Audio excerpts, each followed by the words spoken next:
अल्हम्दुलिल्लाह अल्लाह रब्बुल आलमीन दरबारे शुक्र शुक्र बहुत बड़े एहसान मुक्तया अल्लाह ताला फजल मुकरो अल्लाह ताला मेहरबानी अल्लाह ताला আমাদের কি ভালো রেখে সুস্থ রেখে আল্লাহর জান্নাতের বাগানে বসে दीनी आलोचना शोना एवं बलार तौफीक दान करेছেন আলহামদুলিল্লাহ আল্লাহর কাছে আরো শুকর আদায় করি যে প্রচন্ড শীতের মাঝেও আমাদের দেশে কি রকম শীত পড়েছে অন্য জায়গায় একদিকে প্রচন্ড বরফ বর্ষণ হচ্ছে আর একদিকে আগুনে পুড়ে ছাই হয়ে যাচ্ছে সব থেকে তো ভালো রেখেছে আমার এই ক্ষুদ্র বয়সে আমি জন্মের পর থেকে কোনোদিন শুনি নেই যে বাংলাদেশে বরফ পড়েছে শুনছেন আপনারা তাহলে আল্লাহ তাআলা আমাদের ভালো রেখেছে নাকি খারাপ রেখেছে তাহলে আমাদের দেশ ভালো না খারাপ আমাদের দেশ অনেক শান্তির দেশ কিন্তু আমরা গতগতি করে অশান্তি করে রেখেছি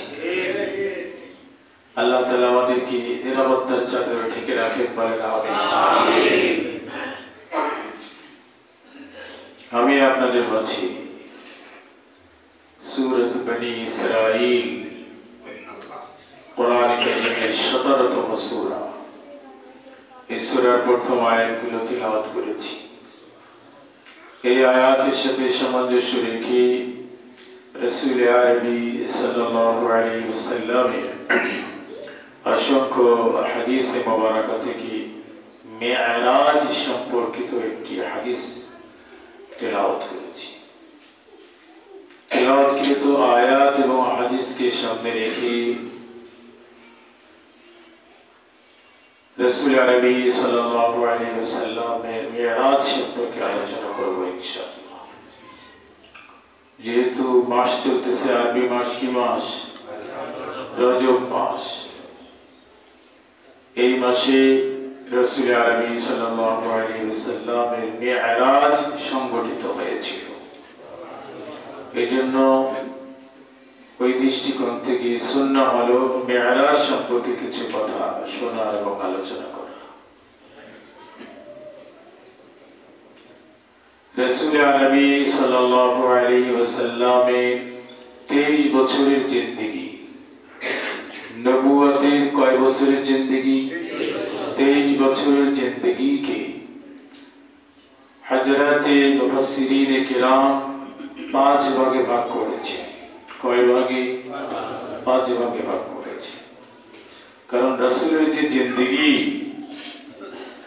পুরো जिंदगी হলো পূর্ণ কোরআন শরীফ সুবহানাল্লাহ যে পুরো কোরআন বুঝবে রাসূলের পুরো जिंदगी সে বুঝে ফেলবে সুবহানাল্লাহ এটা তো মহাসাগর এটা বোঝা অনেক কঠিন এরপরেও যাতে করে আপনারা সহজে বুঝেন সেজন্য এটাকে একটা তারতিব দিয়ে সাজিয়ে গুছিয়ে মেরাজ সম্পর্কিত আলোচনা করলে আপনাদের দীর্ঘ আলোচনা থেকে মৌলিক যে আলোচনাটা এটা আপনাদের বুঝে আসবে 23 বছরের জিন্দেগিকে মুফাসসিরিনে কিরাম 5 ভাগে ভাগ করেছে একটা হলো রাসূল আরবি সাল্লাল্লাহু আলাইহি ওয়াসাল্লামের জিন্দেগির একটা পার্ট হলো মিলাদুন নবী কি মিলাদুন নবী মানে রাসূলের জন্ম বৃত্তান্ত কোন তারিখে তিনি জন্মগ্রহণ করেছেন কোন শহরে জন্মগ্রহণ করেছেন কি বারে জন্মগ্রহণ করেছেন তার জন্মের সময় কি অলৌকিক ঘটনা সংঘটিত হয়েছিল এর বিস্তারিত আলোচনার নাম হলো মিলাদুন নবী বুঝছেন তাহলে এক নম্বর আলোচনা কি মিলাদুন নবী দুই নম্বর রাসূলের জিন্দেগির দুই নম্বর পার্ট হলো সিরাতুন নবী কি নবী সিরাতুন নবী হলো রাসূলের চরিত্র কেমন ছিল রাসূলের লেনদেন কেমন ছিল রাসূলের ব্যবসা বাণিজ্য কেমন ছিল রাসূলের ওয়াদা কেমন ছিল, রাসূলের পররাষ্ট্র নীতি কেমন ছিল, স্বরাষ্ট্র নীতি কেমন ছিল, বিস্তারিত বিষয়ে আলোচনা করার নাম হলো সিরাতুন নবী। মানে রাসূলের জিন্দেগীর 2 নম্বর পাঠ কি? সিরাতুন নবী। এই দুটো তো হচ্ছে, তাহলে বলেন তো প্রথমটা কি? 2 নম্বর আলহামদুলিল্লাহ। 3 নম্বর হলো মি'রাজুন নবী। 3 নম্বর কি? মি'রাজুন নবী। মানে মি'রাজ কয় তারিখে হয়েছে, মি'রাজ কোন মাসে হয়েছে, মি'রাজ কেন হয়েছে, মি'রাজ কিভাবে হয়েছে, মি'রাজ থেকে কি শিক্ষা অর্জন করলাম, মি'রাজ থেকে আমরা কি পেয়েছি, বিস্তারিত বিষয়ে আলোচনা। এটা হলো রাসূলের জিন্দেগীর 3 নম্বর পাঠ। কি? মি'রাজুন নবী। 4 নম্বর হলো রাসূলের হিজরাতুন নবী। রাসূল কোন তারিখে হিজরত করেছে, হিজরি সন সম্পর্কে কি আছে জানা, রাসূলের মদিনায় রাষ্ট্র পরিচালনা করেছেন, কবে থেকে রাষ্ট্রপ্রধান হয়েছে, এরকম বিস্তারিত বিষয় জানার নাম হলো হিজরাতুন নবী। 5 নম্বর যে রাসূলের 23 বছরের জিন্দেগীর একটা পাঠ, সেটা হলো যে গজওয়াতুন নবী। কি নবী? গজওয়াতুন নবী হলো রাসূলের জিন্দেগীতে কয়টা যুদ্ধ হয়েছে, যুদ্ধের বিস্তারিত আলোচনা। প্রায় 65টা যুদ্ধ হয়েছে। কয়টা যুদ্ধ? 65টা যুদ্ধের মাঝে রাসূল আরবি সাল্লাল্লাহু আলাইহি ওয়াসাল্লাম 27টা যুদ্ধের সেনানায়ক ছিলেন। সুবহানাল্লাহ।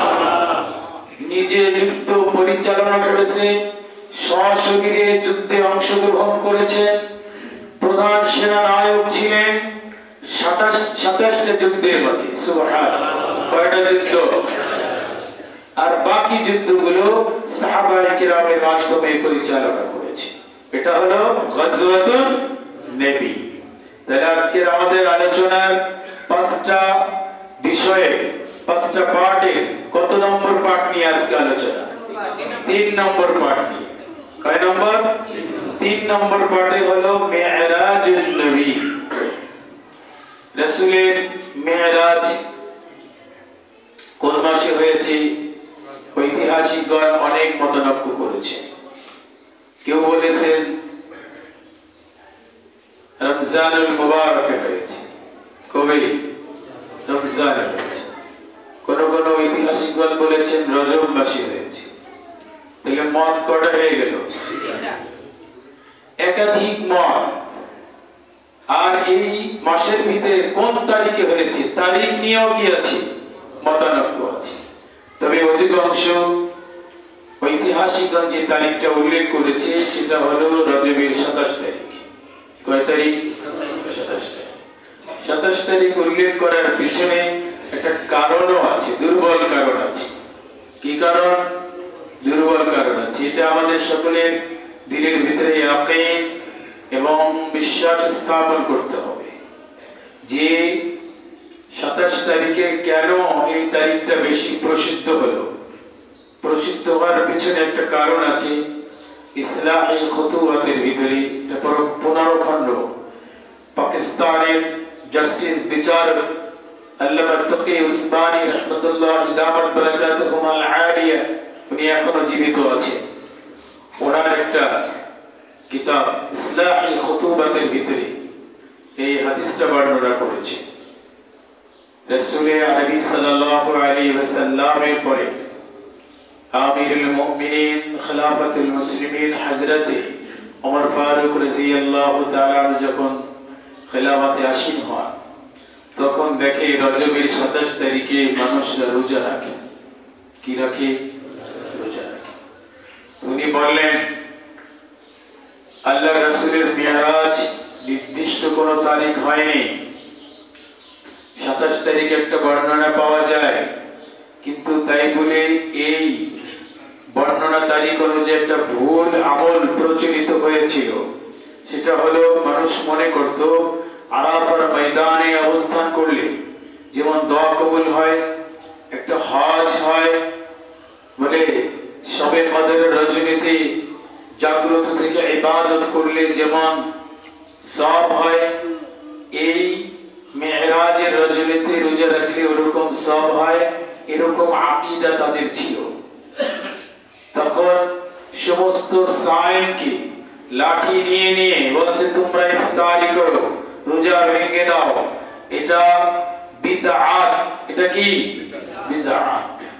তার মানে হলো মেরাজের বিশেষ কোনো নামাজ নাই, মেরাজের কোনো কি নাই, রোজাও নাই। কারণ মেরাজের রজনীতেই তো আল্লাহ রাসূলকে কি দিয়েছে, নামাজ দিয়েছে। তো এর আগে কি নামাজ ছিল? অনেকে এসে বলে ওদের মেরাজের নামাজ কয় রাকাত? কোন নামাজ নাই রাকাত।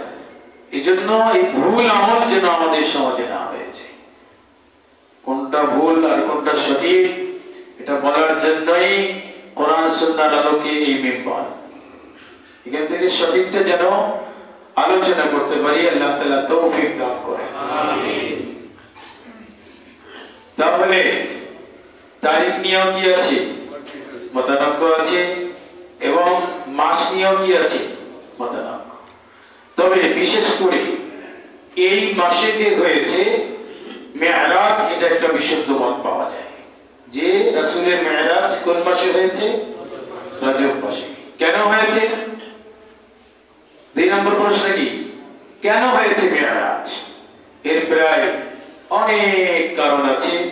মৌলিকভাবে 5টা কারণ বর্ণনা করব। কয়টা কারণ? রাসূলের জিন্দেগির পাঠ কয়টা, আর মেরাজ কেন হয়েছে এটার কারণ কয়টা? 5টা। তাহলে মনে রাখার জন্য সুবিধা হবে। রাসূল আরবি সাল্লাল্লাহু আলাইহি ওয়াসাল্লামের মেরাজের ব্যাপারে আরশে আজিম থেকে সিদ্ধান্ত হয়েছে এই রজব মাসে। সুবহানাল্লাহ। কোন মাসে?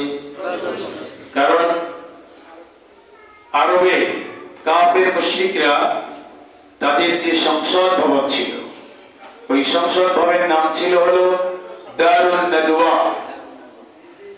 বর্তমানে সেই জায়গাটায় সৌদি আরব বাস স্ট্যান্ড করেছে। ওটার নাম হলো গাজ্জা। কি নাম? Gaza bus stand. গাজ্জা মানে ফিলিস্তিনের গাজ্জা না, আরবের, সৌদি আরবে। তো ওই দারুন নাদওয়ায় পরামর্শ করেছিল রজব মাসে যে মুহাম্মদকে দুনিয়া থেকে শেষ করে একেবারে কবর দিবে, নাউজুবিল্লাহ, অর্থাৎ তাকে নিচের দিকে দিয়ে দিবে। তো আল্লাহ তাআলা আরশে আজিম থেকে এই রজব মাসে ফয়সালা করেছেন জিবরিল আমিনকে যে বলেন আপনি যে ঘরে ঘুমিয়ে আছেন ওই ঘর থেকে একটু অন্যত্র যে ঘুমান, কারণ আপনাকে তারা চেয়েছে আজকে হত্যা করে নিচের দিকে দিবে। আমি সিদ্ধান্ত নিলাম আপনাকে আমি উপরে উঠাবো। সুবহানাল্লাহ। কোথায় উঠাবে? উপরে, আরশে আজিমে নেবে। এই সিদ্ধান্তটা আল্লাহ তাআলার হয়েছে কোন মাসে? রজব মাসে। রাসূল আরবি সাল্লাল্লাহু আলাইহি ওয়াসাল্লামকে আল্লাহ তাআলা নির্দেশ দিয়েছেন ফাসতা বিমা তুমার। আপনাকে যে নির্দেশ দেওয়া হয়েছে, আপনি যে ব্যাপারে আদিষ্কৃত হয়েছেন, এই আদিষ্কৃত বিষয় আপনি দাওয়া ইলাল্লাহর কাজ করে যান। তো আল্লাহ রাসূল দাওয়া ইলাল্লাহর কাজ যখন শুরু করেছেন তখন 7ম বছর হয়ে গেছে। নবুয়তের কয় বছর? 7ম বছর, 7 বছর। আল্লাহ রাসূল যখন এই দাওয়া ইলাল্লাহর কালিমার আওয়াজ যখন তুললেন তখন নিকটতম আত্মীয়স্বজন, আপনজন, পাড়া প্রতিবেশী যারা মহব্বতের ছিল তারা আল্লাহ রাসূলের বিরুদ্ধে আচরণ করতে শুরু করলো। তো বিরুদ্ধ আচরণ এমন ভাবে শুরু করলো, সিরাত ইবনে হিশামের ভিতরে উল্লেখ করা হয়েছে যে অনেক কাফের মুশরিক আছে আল্লাহ রাসূলের চেহারায় ধুলা মেরেছে, নাউজুবিল্লাহ। আরেক বর্ণনা আসছে সিরাতে হিশামের ভিতরে যে রাসূলের চেহারায় থুতু মেরেছে, নাউযুবিল্লাহ। এইভাবে তারা নির্যাতনে বিভিন্ন ধরনের নতুন নতুন তরিকা আবিষ্কার করত, কিভাবে মুহাম্মদকে কষ্ট দেওয়া যায়। বিভিন্ন তরিকায় কষ্টের বিভিন্ন ফন্দি তারা আঁটতে শুরু করলো। এইভাবে যখন আঁটতে শুরু করলো, এক নম্বর কারণ হলো তারা সিদ্ধান্ত নিল যে মুহাম্মদ এবং মুহাম্মাদের সঙ্গী যারা আছে, মুহাম্মদ সাল্লাল্লাহু আলাইহি ওয়াসাল্লাম এবং তার সহচর বৃন্দ যারা আছে, তার ভক্তবৃন্দ, তাদের সাথে আমরা সিভিল বয়কট করব। সিভিল বয়কট, এটার নাম হলো শিআবে আবি তালেব। সর্বপ্রথম যে পাহাড় তৈরি করেছেন জাবাল আবি কুবাইস, এই জাবাল আবি কুবাইসের পাশে শিআবে আবি তালেব ছিল। ওই পাহাড়ের পদদেশে তাদেরকে বন্দী করে রেখেছে, কেউ বের হতে পারবে না। কয় বছর? 3 বছর বয়কট করেছে। তাদের সাথে কোনো বেচা কেনা হবে না, কোনো লেনদেন নেই, তাদের সাথে কেউ সাক্ষাৎ করতে পারবে না। গাজায় যেমন, ফিলিস্তিনে যেমন খাবার পৌঁছায় দেয়নি, ত্রাণ দিতে দেয়নি, এরকম ভাবে কোনো খাবার কেউ আনলে সেটাকে ফেরত দিয়ে দিয়েছে। এই ধরনের একটা বয়কট করেছিল।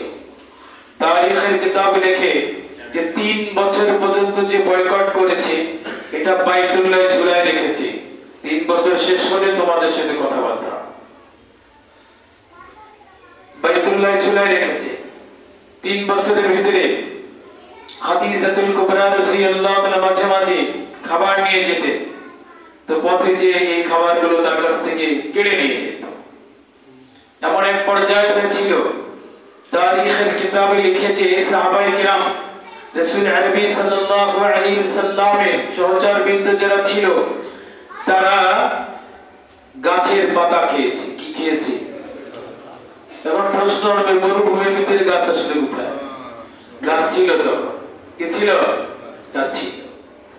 এমনকি তাদের যে গরু ছাগল গুলো ছিল, যে ভেড়া গুলো ছিল, দুম্বা গুলো ছিল, সাথে বাচ্চারা যা ছিল, তাদের পায়খানা ছাগলের পায়খানার মতো হয়ে গিয়েছিল।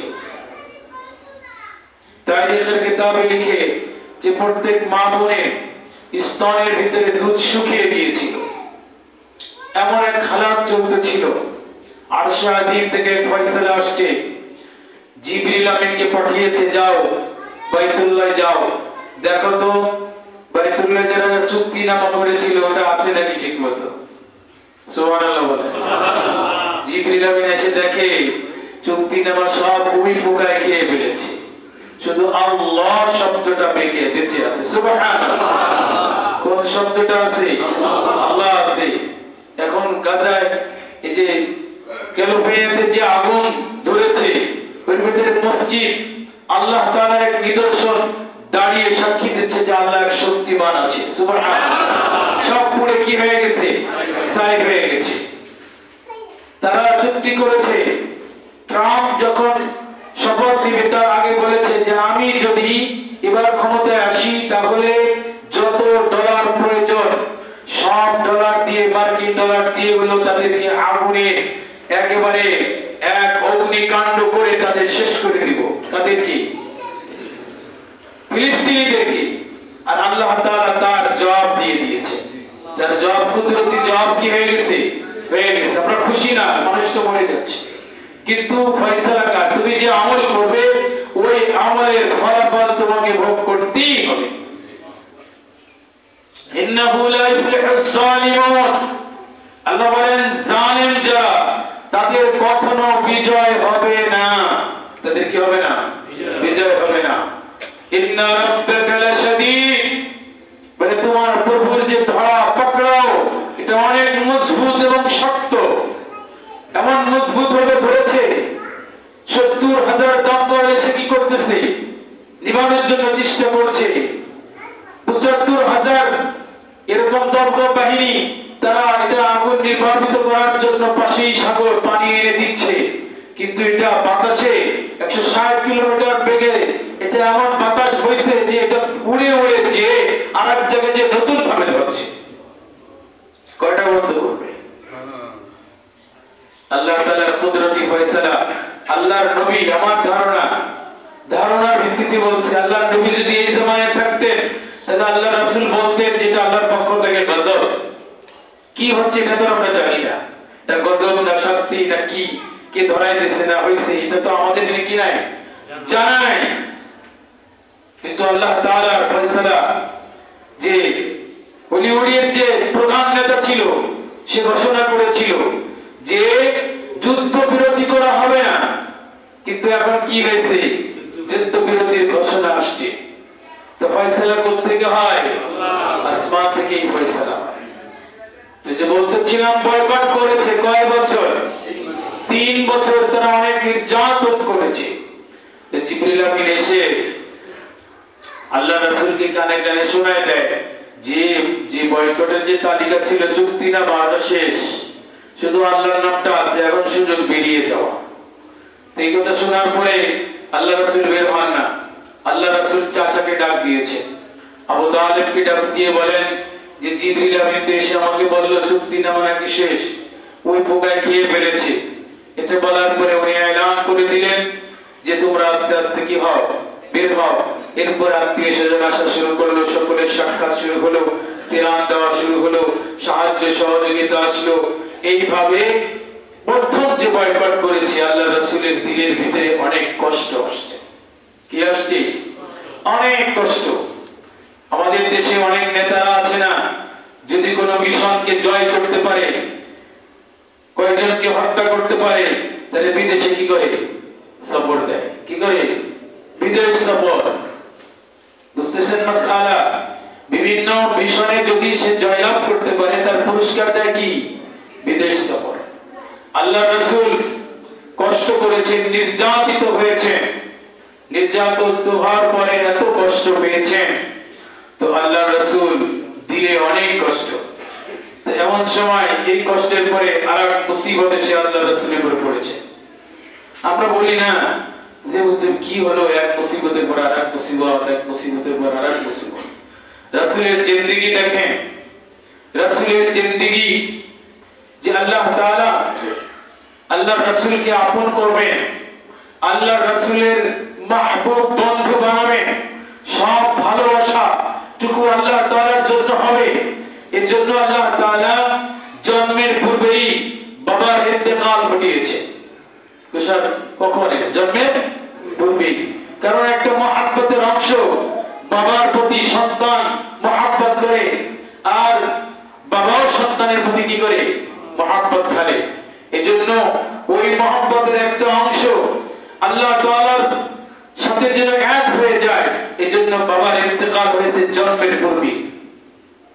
এরপরে জন্মগ্রহণ করেছে যখন, এখন দুধ পান করবে কার? মার দুধ পান করবে। ভালোবাসা তৈরি হবে কার সাথে? মায়ের সাথে। বলে না, দুধ পান করার জন্য সেই তায়েফ শহরে বনু সাদ গোত্রে পাঠাও, ওখানে পাঠাই দাও। আপন মার সাথে সম্পর্ক একটু কম হবে, আর দুধ মার সাথে সম্পর্ক বাড়বে, কিন্তু ওই সম্পর্ক বেশি দিন থাকবে না। তো ওখানে সম্পর্ক যখন শুরু হয়েছে, দুধ পান করছে, বলে ওখান থেকে নিয়ে আসো। ওখান থেকে নিয়ে আসছে, বাবা নেই, বাবাকে দেখতে চায়, তো চলে গেছেন মদিনায় বাবাকে দেখানোর জন্য, কবর জিয়ারত করার জন্য। মা ওই জায়গা আসছে, জ্বর হয়েছে, তো মা ইন্তেকাল হয়ে গেছে। মার সম্পর্ক কি? শেষ। দুনিয়া আছে দাদা, দাদা তার দায়িত্ব নিয়েছে, দাদার ইন্তেকাল শেষ। দাদার পরে দায়িত্ব নিয়েছে চাচা আবু তালেব। আবু তালেব আল্লাহর রাসূলকে রাজনীতিক শিল্লা দিত, রাজনীতিক বিভিন্ন সহযোগিতা করত, যার কারণে আরবের কোন ব্যক্তি আল্লাহর রাসূলের চেহারার দিকে তাকিয়ে গরম সুরে কোনো কথা বললে এর প্রতিবাদ করত চাচা। তখনও মুসলমান হয়নি, মৃত্যুর আগ পর্যন্ত কি হয়নি? মুসলমান হয়নি। কিন্তু চাচা তাকে কি করেছে? সাহায্য করেছে। এই রজব মাস যখন আসছে, তখন রাসূল আরবি সাল্লাল্লাহু আলাইহি ওয়াসাল্লামের চাচার ইন্তেকাল হয়ে যায়। চাচা যখন ইন্তেকাল হয়ে যায়, এখন তাকে সান্ত্বনা দেবে কে আছে? বিবি আছে। কে আছে? বিবি। বিবি এসে বলে যে ইয়া রাসূলুল্লাহ, ইয়া হাবিবাল্লাহ, আপনি কষ্ট নেবেন না, আপনার বাবা তো ইন্তেকাল করেছে, আপনার মা তো ইন্তেকাল করেছে, আপনার চাচাও ইন্তেকাল করলো, আমি আপনার সহধর্মিণী বিবি, আমিও ইন্তেকাল করব, তবে আপনি মনে কষ্ট নেবেন না, আল্লাহর পক্ষ থেকে আপনার সাহায্য আসবে। সান্ত্বনা দিয়েছে কে? বিবি সান্ত্বনা দিয়েছে। যখন ওহী নাযিল হয়েছিল তখনও সান্ত্বনা দিয়েছিল, এখনো সান্ত্বনা দিলেন। আর বললেন, আল্লাহ রাসূল বললেন, তুমি আমাকে এইভাবে সান্ত্বনা দিচ্ছ, আল্লাহ যে আমাকে হেফাজত করবে তুমি বুঝলে কিভাবে? আল্লাহ রাসূল কাকে প্রশ্ন করেছে? স্ত্রীকে, খাদিজাতুল কুবরা রাদিয়াল্লাহু তাআলা আনহাকে। উনি বললেন, আপনার উপর যে কোরআন নাযিল হয়েছে, ওই কোরআন নাযিলে যে এক আয়াত আমি শুনেছি, আল্লাহু ইয়াসিমুকা মিনান নাস, আল্লাহ তাআলা আপনাকে মানুষদের থেকে হেফাজত করে রাখবে। সুবহানাল্লাহ। বলে কোরআনের আয়াত আমার সান্ত্বনার বাণী, আপনার জন্য সান্ত্বনা। আমি হয়তো ইন্তেকাল হয়ে যাবে আমার, এই কথার জন্য আপনি দুঃখ নেবেন না, কিন্তু ফাস্তা'বিমা তুমার, যে নির্দেশ আসছে ওই নির্দেশ আপনি পালন করবেন। এজন্য চাচার ইন্তেকালের পূর্বে কাফের মুশরিকরা রাসূলের ব্যাপারে অভিযোগ নিয়ে আসছে চাচার কাছে, আপনি রাজনীতিক, এই বিভিন্ন ক্ষমতা দেখান, আপনার কারণে আপনার ভাতিজাকে কিছু বলি না, তবে জেনে রাখেন আপনার ভাতিজা যদি চায় এই আরবের কোন ক্ষমতা, তাহলে তাকে আমরা এরকম ভাবে রাষ্ট্রপ্রধান বানাবো, তারপরেও যেন আমাদের খোদার মূর্তির যেন গালবন্ধ না করে। যদি চায় আরবের বড় সুন্দরী নারী, তার যদি এরকম কোন লিপ্সা থাকে, তাহলে বলুন সবচেয়ে সুন্দর নারীকে তাকে আমরা পেশ করবো, নাউজুবিল্লাহ। যদি তার কোন সম্পদের প্রয়োজন হয়, তাহলে সম্পদ আমরা স্তূপ দেব তার সামনে, তারপরেও যেন বিরত থাকে। এই কথা বলার পরে আল্লাহর রাসূল কোরআনের ওই আয়াত পড়লেন, ফাসদা' বিমা তুমার, আল্লাহ তাআলা যে নির্দেশ দিয়েছেন ওই নির্দেশের এক চুল পরিমাণ আমি বিরত থাকব না। কাফের মুশরিকরা, চাচা আপনি শুনে রাখেন, কাফের মুশরিকরা যদি আমার ডান হাতে সূর্য বাম হাতে চন্দ্র দেয়, তাহলেও আমি এক চুল পরিমাণ দাওয়া ইল্লাহর কাছ থেকে বিরত থাকব না। সুবহানাল্লাহ। চাচা বললেন, তোমার কাজ তুমি চালিয়ে যাও। সুবহানাল্লাহ। চাচা কি বললেন? তোমার কাজ তুমি চালিয়ে যাও। এরই পরে চাচার ইন্তেকাল হয়ে যায়। চাচার ইন্তেকাল হয়ে গেলে উনি আরো ভেঙে পড়েন। একদিকে বয়কট করলো 3 বছরের কষ্ট, এদিকে চাচার ইন্তেকাল হয়ে গেল, রাজনৈতিক যে একটা ক্ষমতা ছিল ওটা কমে গেছে। তো দিনের ভিতরে অনেক কষ্ট নিয়ে আল্লাহ রাসূল দাওয়া ইল্লাহর কাজ করে যাচ্ছেন। রাসূলের চাচার ইন্তেকালের পরে 2 মাস 3 দিন পরে রাসূলের যে সান্ত্বনা দিয়েছিল রাসূলের বিবি খাদিজাতুল কুবরারও ইন্তেকাল হয়েছে। তাহলে বিবির সাথে কি ছিল? ভালোবাসা ছিল। আল্লাহ তাআলা চাচ্ছেন সব ভালোবাসাগুলো শেষ করে দিয়ে একমাত্র আমি আল্লাহর সাথে তার মহব্বত হবে। সুবহানাল্লাহ। তো আল্লাহ তাআলা আল্লাহর রাসূলকে এইভাবে যখন একটার পর একটা মুসিবত দিতে শুরু করলেন, ওই বছরের নাম তারিখের কিতাবে আসছে আমুল হুজুন, দুঃখের বছর। কিসের বছর? দুঃখে। আমরা বলি না করুণার বছর। ওই দিনকে একজন আমার সাথে দেখা হলো, তো দেখা হলে বলে, হুজুর আপনাকে খুব ভালো লাগতেছে, আপনার বয়ান শুনলাম, আপনার খুতবা, এরকম খুতবা আমি কখনো শুনিনি, জুমার খুতবা। ওনাকে নতুন দেখেছি এলাকায়। তো উনি আমাকে বলতেছিল, হুজুর, তো ওনার সাথে এরকম তেমন আর কোনো কথা হয়নি, উনি এই কথা বলে ওনার সাথে সাক্ষাৎ শেষ। হঠাৎ একদিন দেখি রাস্তায়, তো রাস্তায় দেখা হলে আমি সালাম কালাম দিয়ে জিজ্ঞেস করলাম, আপনার এলাকা কোথায়? নোয়াখালী। আপনি কোথায়? দীর্ঘদিন অমুক জায়গা ছিলাম, এখন এখানে ঢাকাতে কাজ করি। কি অবস্থা, হালাত কৌশল আমি তার জিজ্ঞেস করলাম। উনি বলতেছিল যে, হুজুর আমি অনেকগুলো জায়গার মালিক ছিলাম, বাড়ির মালিক ছিলাম, ব্যবসা প্রতিষ্ঠানের মালিক ছিলাম, করোনা এসে আমার সব কি হয়ে গেছে, শেষ। উনি এখন ওই মজলিসে আছে। এই জন্য যে ওই বছরটা এত এক দুঃখের বছর ছিল যে যে আমুল হুজুন, কিসের বছর? জমে গেছে।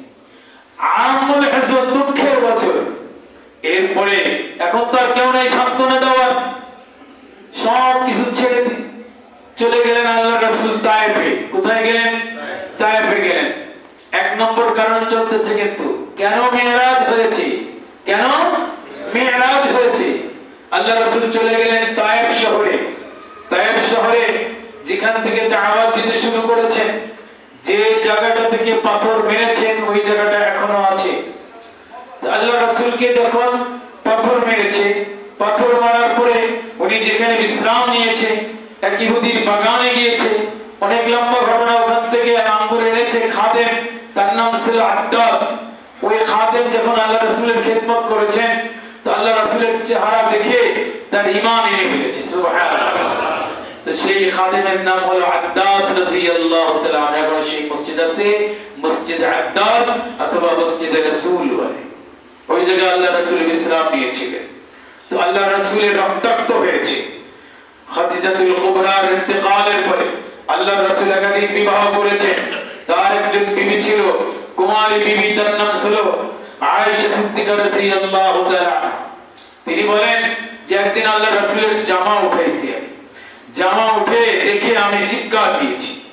আমি বলি, আল্লাহ রাসূলের পিছনে এত গর্ত কেন? পিঠের ভিতরে গর্ত। তো আল্লাহ রাসূলকে জিজ্ঞাসা করলাম। তো আল্লাহ রাসূল বললেন, আয়েশা তুমি তো জানো না, আমি যখন তায়েফে দাওয়া ইলাল্লাহর কাজ করেছি, পাষণ্ড যুবকটা আব্দে আলী ছিল, তিনজন জালেম বাদশা ছিল। তার মধ্যে একজন ছিল আব্দে আলী, আব্দে মাসউদ, আব্দ। এই তিনজন জালেম বাদশা ছিল। তারা পাষণ্ড যুবকদেরকে লেলিয়ে দিয়েছিল পাথর মারার জন্য। যে পাথর মেরেছিল, ওই পাথরের যে আঘাত করেছিল, ওই পিঠে সেই পাথরের আঘাত। দিনের জন্য আল্লাহ রাসূল এইভাবে কুরবানি পেশ করেছে। এখন তো মিছিল নিয়ে নারায়ে তাকবীর আল্লাহু আকবার বললে আর যদি গ্যাস মারে একজনকে খুঁজে পাওয়া যাবে না। আর হুজুরে যদি ধরতে আসে যে অন্ধ আছে, সে ছাড়া কাউকে পাওয়া যাবে না। বুঝতেছেন তো? মহব্বত সব উপরে উপরে। মহব্বত কোথায়? উপরে মহব্বত না। কোন জায়গায় মহব্বত হবে? দিলের মহব্বত হওয়া চাই। আলহামদুলিল্লাহ আপনারা আমাকে মহব্বত করেন। রাসূল আরবি সাল্লাল্লাহু আলাইহি ওয়াসাল্লাম যখন তায়েফ থেকে আসতেছিলেন, মানাজিল কারন বলা হয়। মানাজিল কারনের পাশে পাহাড় আছে, অনেক উপরে উঠতে হয়, ওখানে প্রচন্ড ঠান্ডা। মানাজিল কারন হাদিসে ইব্রাহিম ইহরাম বাঁধে। তায়েফবাসীরা ওখান থেকে ইহরাম বেঁধে উমরার উদ্দেশ্যে আসে। তো মানাজিল কারন এবার হাজিদেরকে দেখাইছিলাম যে আমরা ইহরাম বেঁধে আমি বললাম এদিকে আসেন। আমাকে বলে ওদিকে যান কেন? হুজুর রাস্তা তো এদিকে। আমি বললাম চলেন, উল্টা দিকেই যাই। ওই জিনিসটা দেখানোর জন্য নিয়ে আসছি ওনাদেরকে। তো ওই দিকে এসে আমি বললাম আসমানের দিকে তাকান। তো আল্লাহর রাসূল কি রক্তাক্ত হয়েছে, আসার পরে তো কষ্ট। এসে আল্লাহ রাসূল যখন ওই জায়গায় আসছে, মানাজিল কারন মসজিদ আছে ওখানে, ওই মসজিদের সামনে বিশাল খালি জায়গা আছে। ওই জায়গায় এসে আল্লাহ রাসূল যখন দাঁড়ালেন, একখণ্ড মেঘ এসে আল্লাহ রাসূলকে ছায়া দিল। সুবহানাল্লাহ। আল্লাহ রাসূল যখন ছায়া দিলেন, তো আল্লাহ রাসূল ওই ছায়া থেকে যখন সরে যাচ্ছেন, আসমানের দিকে তাকায় দেখেন, মাঝখানে তাকায় দেখেন জিবরিল আমিন বসা। সুবহানাল্লাহ। কে বসা? জিবরিল আমিন বসা। জিবরিল আমিনের দিকে তাকালে আল্লাহ রাসূলকে জিবরিল আমিন বলেন যে এই যে যত দেখেন মেঘ, এগুলো মেঘ নয়, এগুলো সব ফেরেশতা। সুবহানাল্লাহ। পাহাড় রক্ষণাবেক্ষণের যে ফেরেশতারা আছে, সব ফেরেশতারা শামিল হয়েছে। আপনি বলুন তো সাথে সাথে পাহাড় চাপা দিয়ে এদের তায়েফবাসীকে শেষ করে দিবে, এটা বলেন আপনি? আল্লাহ রাসূল বলেন না, আল্লাহুম্মা হদি কওমি ফাইন্নাহুম লা ইয়ালামুন। তারা বুঝে না বলে আমার উপরে নির্যাতন করেছে, তাকে তারা আমাকে পাথর মেরেছে। তো আল্লাহর রাসূল ওই যখন তাকিয়ে যখন বলতেছিলেন, একটা কথা বলতেছিলেন, ওই কথা বলার পরেই জিবরিল আমিন আসছেন। ওই কথাটা হলো উনি আসমানের দিকে তাকিয়ে বলতেছিলেন, আল্লাহ তুমি আমাকে কাদের হাতে ছেড়ে দিয়েছো? কি বলতেছিলেন? যে তুমি আমাকে কাদের হাতে ছেড়ে দিয়েছো? তো জিবরিল আমিনকে পাঠিয়ে বলেন, আমার পক্ষ থেকে জবানি কোনো জবাব হবে না, আমার পক্ষ থেকে ফি'লি জবাব হলো আযান দিলে দুই ভাবে জবাব দিতে হয়, মুস্তাহাব। আযান দিলে একটা হলো যে আজানের সাথে সাথে আজানের জব গুলো মুখে বলতো, এটা জবানি বলা হয়, কওলি জব। আর ফি'লি হলো পায়ে হেঁটে এসে মসজিদে শামিল হয়ে নামাজ পড়া হলো ফি'লি জব। আল্লাহ তাআলা বলেন আমি জবানি জব আর দিব না। জিবরিল আমিনকে বলে দিচ্ছে তুমি তাকে বলে দাও আমি সিদ্ধান্ত নিয়েছি তাকে আরশে আজিমে এনে তার মর্যাদা কতটুকু এটা আমি দেখিয়ে দেব। সুবহানাল্লাহ। মিরাজে নেবে, কোথায় নেবে? মিরাজে নেবে। তো আল্লাহ তাআলা ওই জায়গা থেকে সিদ্ধান্ত নিয়ে ফেলেছেন পরিপূর্ণ। বুঝতেছেন তো? তো আল্লাহ রাসূলের মিরাজে নেবে, এটা হলো একটা কারণ। 2 নম্বর কারণ হলো আল্লাহ রাসূলকে যে মিরাজে নেবেন, যে উম্মতি মুহাম্মাদি কিয়ামতের ময়দানে আল্লাহ রাসূল যেন এই কথা না বলতে পারে যে এই উম্মতের এত গুনাহ আল্লাহ কিভাবে মাফ করবে। এজন্য আল্লাহ তাআলা আরশে আজিমে নিয়ে আল্লাহর রাসূলকে আল্লাহ তাআলার দয়ার ভান্ডার দেখিয়েছে। উম্মতের যত গুনাহ হবে আল্লাহ তাআলার সেই রহমতের সাগরের ভিতরে যখন ফেলে দিবে সব গুনাহকে আল্লাহ তাআলা মাফ করে দিবে। বলে যে এই রহমতের ভান্ডার দেখানোর জন্য আমি আল্লাহর রাসূলকে কি করেছি? মেরাজ করেছি। এরপরে 3 নম্বর কারণ মেরাজ কেন হয়েছে? আল্লাহ তাআলা বুঝাইতে যাচ্ছেন দুনিয়ায় যত নবী পাঠিয়েছে, যত রাসূল পাঠিয়েছেন, সমস্ত নবী আর রাসূলদের যে নবুয়তের মিশন ছিল, দাওয়া ইলাল্লাহর কাজ ছিল, নবুয়তের যে পাওয়ার ছিল, এই নবুয়তের পাওয়ার ইন্তেকালের আগ পর্যন্ত ছিল। ইন্তেকাল হয়ে গেছে, তাদের মুজিজাও শেষ, তাদের পাওয়ারও শেষ, তাদের নবুয়তও শেষ। আর আখির জামানার নবী মহানবী মুহাম্মদুর রাসূলুল্লাহ সাল্লাল্লাহু আলাইহি ওয়াসাল্লামের যে নবুয়ত, আমি আল্লাহ পাক রব্বুল আলামিন গোটা পৃথিবীর যত জায়গা আমার প্রভুত্ব চলবে, গোটা পৃথিবীর কিয়ামত পর্যন্ত ওই জায়গাগুলো রাসূলের নবুয়ত চলতে থাকবে। সুবহানাল্লাহ। এগুলো আমি দেখানোর জন্য মেরাজ ঊর্ধ্বগমনে আমি আল্লাহর রাসূলকে দাওয়াত দিয়েছি। সুবহানাল্লাহ। কয় নম্বর কারণ? 4 নম্বর কারণ হলো আল্লাহ তাআলা রাসূলকে আরবের লোকেরাও বলতো এটা মানুষ না, এটা যদি নবী হয় তাহলে এটা খায় কেন, এটা বাজারে যায় কেন, এটা তো খাওয়ার প্রয়োজন নাই। এই জামানায় ওই ধরনের লোকদের কথা বলে হুজুররা তো আল্লাহর রাসূল চলবে, এটা যত বেতন লাগবে নাকি? বুঝেননি? আল্লাহর রাসূল খাওয়ানোর যে কথা, খাওয়ার যে উৎপন্ন কোথায় হয়? আরে জমিনে হয়। বলে মুমিন বান্দা নামাজ পড়ে, নামাজ পড়ার কারণে যে রহমত নাজিল হয়, ওই রহমতের একটা অংশ যখন জমিনে যায় ওই জমিন উর্বর হয়, আর এই জমিনের ভিতরে খাবার আল্লাহ তাআলা তৈরি করে দেন। গতকালকে গিয়েছিলাম নবাবগঞ্জে একটা প্রোগ্রামে, ওখানে যাওয়ার পর আমি বললাম যে আপনাদের এখানে দেখার মতো কি আছে? একটু আগে গিয়েছি, 1 ঘন্টা। বললে যে তেমন তো কিছু নেই। বললাম যে কি বীর যেন আছে আমাকে দেখাইতে হবে। তো বলে যে এটা আড়িয়াল খার বীর। কি বীর? আড়িয়াল খার বীরের নাম আপনারা শোনেননি? বইতে শোনেননি যে অনেক বড় বীর? তাই বললাম এত বড় বীর হলো কেন? তো 2 জন সাথী আমাকে নিয়ে যাচ্ছিল ওটা দেখানোর জন্য। 1 কিলো হাঁটছি আর কি আমি, এরপরে দেখছি। তো উনি বলতেছিলেন যে এটাকে আড়িয়াল খার বীর এই জন্য হয়েছে যে 365 দিনে কয় বছর হয়?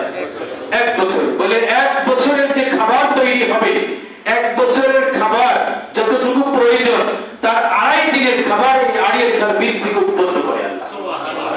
বুঝতেছেন? এটা হলো সফরের ইলম। তো ওখানে যাওয়ার পর আমি যেটা বলতে চাচ্ছিলাম যে আল্লাহর রাসূলকে বলে হলো এটা মানুষ না, এটা হলো কি নূর, এটা কি ফেরেশতা। আল্লাহর রাসূল কি ফেরেশতা? না। ফেরেশতারা নূরের তৈরি, মানুষ হলো কিসের তৈরি? মাটির। কিন্তু আল্লাহর রাসূল মাটির তৈরি, কিন্তু অস্বাভাবিক মাটির তৈরি। সুবহানাল্লাহ। আল্লাহর রাসূল যে মাটির তৈরি, আল্লাহর রাসূল যে মায়ের পেটে জন্মগ্রহণ করেছেন, আল্লাহর রাসূলের চাচা আছে 10 জন, ফুফু আছে 6 জন, এরকম ভাবে মেয়ে আছে 4 জন।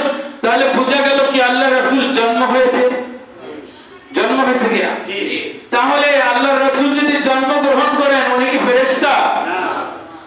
একথা বোঝানোর জন্য আল্লাহর রাসূলকে আরশে আজিমে নিয়ে, যদি ফেরেশতা তো আল্লাহর কাছে থাকেই, কিন্তু মানুষ ফেরেশতা থেকে মর্যাদা বেশি, একথা বোঝানোর জন্য নূর থেকেও মানুষের মাটির তৈরি মানুষের ফেরেশতার মর্যাদা বেশি, একথা বোঝানোর জন্যই আরশে আজিমে দাওয়াত দিয়ে মিরাজ করে বোঝালেন আল্লাহর রাসূল নূর নয়, আল্লাহর রাসূল মাটি ছিলেন। সুবহানাল্লাহ। আর ওই মাটির ভিতরে আল্লাহ তাআলার কুদরতি নূর দিয়ে তাকে তৈরি করেছে। আল্লাহ রাসূল বলেন কুনতু নাবিয়্যা ওয়া আদামু বাইনাল মাই ওয়াত-তিন। হাদিস, আল্লাহ রাসূল বলেন যে আমি তখন নবী ছিলাম যখন আদম আলাইহিস সালাম মাটি আর পানির ভিতরে ছিল, তখনও আল্লাহ তাআলা আমাকে নবী বানিয়ে নূরের বাতি করে আসমানে রেখেছিলেন। সুবহানাল্লাহ। এই জন্য ওরা বলে যে নূর নূর নূরের নূর তো অবশ্যই আপনার চেহারার মধ্যে, সেই এত সুন্দর কেন, কে দিছে এটা? আল্লাহ তাআলার নূর। এজন্য আসমানে উঠাই নিলেন। আসমানে যখন ছিলেন আরশে আজিমে গেলেন, আরশে আজিম থেকে যখন উনি দুনিয়া আসবেন, জমিন অহংকার করে বলতেছিল যে আমাকে চিনো। আসমানকে বলে কি বলে যে আমাকে চিনো, আমার এই জমিনে আখির জামানার নবী বসবাস করবে। সুবহানাল্লাহ। এখনো শুয়ে আছে বলে, এই যে বলেছিল তখন আসমান আল্লাহর কাছে ফরিয়াদ করেছিল, আসমানের ফেরেশতারা বলতেছিল যে আরশে আজিমে তো আল্লাহ রাসূল আসবে না, কিন্তু এমন এমন ফেরেশতা তুমি তৈরি করেছো তারা তো আল্লাহ রাসূলকে দেখেনি, তাদের দুনিয়া যাওয়ার সুযোগ হবে না। তা আমাদের ফরিয়াদ একবার হলেও আল্লাহর রাসূলকে যেন আসমানে আনা হয়। তো ঊর্ধ্ব জগতে আরশে আজিমে যখন মিরাজ করার জন্য নিয়ে যাবে, তখন আমরা আল্লাহর রাসূলের জিয়ারত আমাদের নসিব হয়ে যাবে। সুবহানাল্লাহ। এইভাবে মিরাজ, আল্লাহর রাসূলের মিরাজ কেন হয়েছে, এই কারণগুলো ছিল মৌলিক। আল্লাহর রাসূলের মিরাজ কেন হয়েছে, এজন্য মিরাজের এই 27 তারিখে কি নাই? রোজা নাই, কি নাই? নামাজ নাই। বলবেন নাকি মিরাজের নামাজ পড়তে আসছি? অনেক মসজিদে বাড়াবাড়িও হয়েছে। কিসের জন্য জানেন? যে হুজুর মিরাজের দিন কই গেল গা, নামাজ পড়াইলো না, মিরাজের নামাজ তুই প্রোগ্রাম তুই আর এক জায়গায় গেছে। বুঝতেছেন নাকি? মিরাজের নামাজ আছে আপনাদের এক প্রশ্ন করে আছে নাকি? কেন নাই বলেন, কেন নাই? মিরাজের আগে কোনো কি ছিল না? নামাজ ছিল না। একজন বলে দিয়েছে চটি বইতে পেয়েছে, ওটি ধরে আমল শুরু করে দিয়েছে। আমল যদি আমল যোগ্য না হয় ওটা কোনো কাজে আসবে না। একজন মাছ মারতে গেছে, মাছ মারে অন্ধকারে জাল ভরে মাছ ধরেছে। মাকে বলে, মা বাতি নিয়ে এসো, বাতি, অনেক মাছ ধরেছি। আরে দেখে সব ব্যান, পুঁটি মাছ শুধু একটা। সব কি ব্যান, পুঁটি মাছ কয়টা? একটা। মনে তো করছে অন্ধকারে যে মিলাদ পড়েছে 30 বছর ধরে, মাজারে মাজারে যায় এত বছর ধরে, প্রত্যেকটা তারিখে আমি অমুক মাজারে যাই, অমুক তারিখে অনুষ্ঠান হয়, অলস শরীর করি, এত কিছু করি, কিন্তু কিয়ামতের ময়দানে দেখবেন আমল নামা ওই রাত্রের বাসের মতো সব সব ব্যাগ, সব কি ব্যাগ, ওগুলো কোনো কাজে আসবে না। এই জন্য আমল যদি করি, সঠিকভাবে আমল করা, আল্লাহ তাআলা আমাদেরকে তৌফিক দান করেন।